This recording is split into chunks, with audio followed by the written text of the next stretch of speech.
Alors, on va revenir sur l'histoire des harkis, mais leur fidélité à la France leur a été reprochée du côté algérien. Ce qui est dramatique pour nous, Français, c'est que leur fidélité à la France ne leur a pas été reconnue par la France. Donc elle a été reprochée par l'Algérie. On se souvient de Bouteflika qui vient de mourir, mais qui parlait encore en 2000 de collaborateurs. Il les qualifiait comme ça. Il leur disait ils n'ont pas leur place en Algérie. On est en 2000. Ils n'ont pas leur place en Algérie. Ça n'est pas leur pays. Donc le discours algérien n'a jamais bougé. Surtout que après, avec la prise de pouvoir du FLN et dans la suite, le récit, on va dire, très anti-français de l'Algérie, le rapport aux harkis n'a pas du tout bougé. Et en France, c'était la chape de plomb sur leur calvaire. Donc je vais revenir un petit peu dessus. Et je voulais citer, parce qu'évidemment, quand on parle des harkis et même plus largement des pieds noirs et tout simplement de cette guerre atroce de la fin de la décolonisation en Algérie, on pense à Élie Denoy de Saint-Marc. Vous savez, c'est cet homme qui a été officier français, qui est d'abord passé, il voulait être officier, la Seconde Guerre a éclaté. Il est parti dans les camps parce qu'il était rentré en résistance. Il est parti dans les camps, il a fait plusieurs années à Buchenwald. Ensuite, il est parti en Indochine. Puis, il a fait la guerre d'Algérie et il avait participé au putsch des généraux. Il ne s'agit pas ici de parler du putsch des généraux, mais simplement de la déclaration d'Élie Denoy de Saint-Marc devant le tribunal militaire qui était en train de le juger. Il revient sur ce qui s'est passé en Indochine et il dit « Je me souviens de la stupeur et du mépris de nos camarades de combat vietnamiens en apprenant notre départ du Tonkin, des villages abandonnés par nous et dont les habitants avaient été massacrés, des milliers de Tonkinois se jetant à la mer pour rejoindre les bateaux français. » À ce moment-là, il bascule sur ce qu'il est en train de vivre et pourquoi il a fait ça en Algérie. Il dit: nous pensions à ce moment-là à toutes ces promesses solennelles faites sur cette terre d'Afrique. Nous pensions à tous ces hommes, à toutes ces femmes, à tous ces jeunes qui avaient choisi la France à cause de nous et qui, à cause de nous, risquaient chaque jour, à chaque instant, une mort affreuse. Nous pensions à ces inscriptions qui recouvrent les murs de tous ces villages et mechtas d'Algérie. L'armée nous protégera, l'armée restera. Nous pensions à notre honneur perdu. Traduction, moralité. Je cite ça parce que, en fait, vous savez que pendant un an, le gouvernement français, le général de Gaulle à l'époque, voulait se débarrasser clairement de cette colonie française. Il voulait la fin. La guerre avait été gagnée militairement, mais diplomatiquement, il a engagé complètement un autre dossier à l'époque avec le gouvernement de transition et surtout avec le FLN pour pouvoir se débarrasser de l'Algérie. Pendant un an, les négociations ont été très dures. Le général de Gaulle a accepté petit à petit toutes les revendications du FLN et le 18 mars 1962, les accords d'Évian sont signés. Emmanuel Macron a promis de fêter les 60 ans de cet accord-là. Le problème, c'est que en 2013, nous, en France, on a voté une loi reconnaissant le 19 mars, donc 1962, mais le 19 mars comme la journée de commémoration de la fin des combats en Algérie. Sauf que pour les harkis et les pieds noirs, c'est le début du massacre. C'est ça, Mitterrand en son temps avait dit on peut choisir n'importe quel jour pour commémorer ça, mais pas le 19 mars. C'est pourtant celle qui a été choisie. Pourquoi ? Parce qu'à partir de ce moment-là, les deux parties s'étaient engagées, je cite le texte, à interdire tout recours aux actes de violence collective et individuelle, ainsi que la fin de toute action clandestine et contraire à l'ordre public.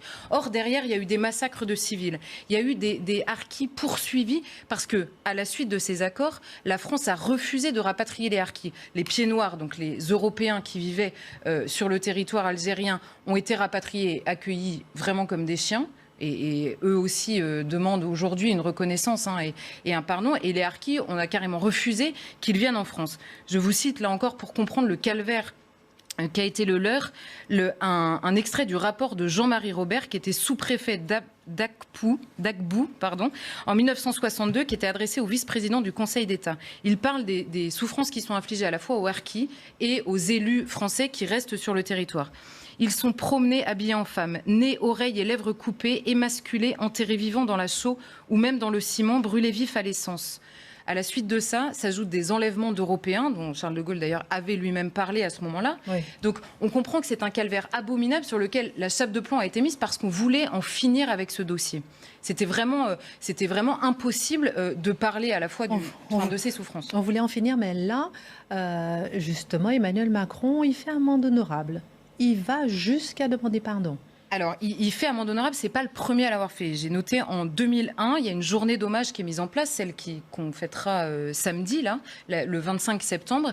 C'est mis en place sous Jacques Chirac. En 2005, il y a une loi qui met en place une allocation de reconnaissance vis-à-vis des harkis. En 2016, François Hollande reconnaît la responsabilité de l'État français dans l'abandon des harkis. Et en 2018, il y a un plan harki, pas très joli, mais voilà, qui est mis en place avec 40 millions d'euros. Le problème, c'est qu'à chaque fois, c'est par petite touche, on va dire, vis-à-vis des harkis. Le problème, c'est la lecture globale de ce conflit et la lecture globale, notamment de la position de la France par rapport à des gens qui lui ont encore une fois, qui lui ont donné leur vie, qui étaient français, qui ont choisi la France jusqu'au dernier moment, jusqu'au moment où c'était le plus dangereux. Symbole de l'assimilation. C'est ça. Et ça, c'est beaucoup plus une question finalement historique, de la place du récit historique de cette guerre de décolonisation. Et là, pour le coup, on va dire que c'est bancal, quoi. On a l'impression que c'est par touche, on va faire plaisir à un tel d'un côté, à un tel de l'autre. Donc, si vous voulez, tous ces gestes ont été faits vis-à-vis des harkis, mais dans le discours, on sent qu'en fait, il y a deux soumissions énormes des gouvernements français, c'est pas celui-là en particulier,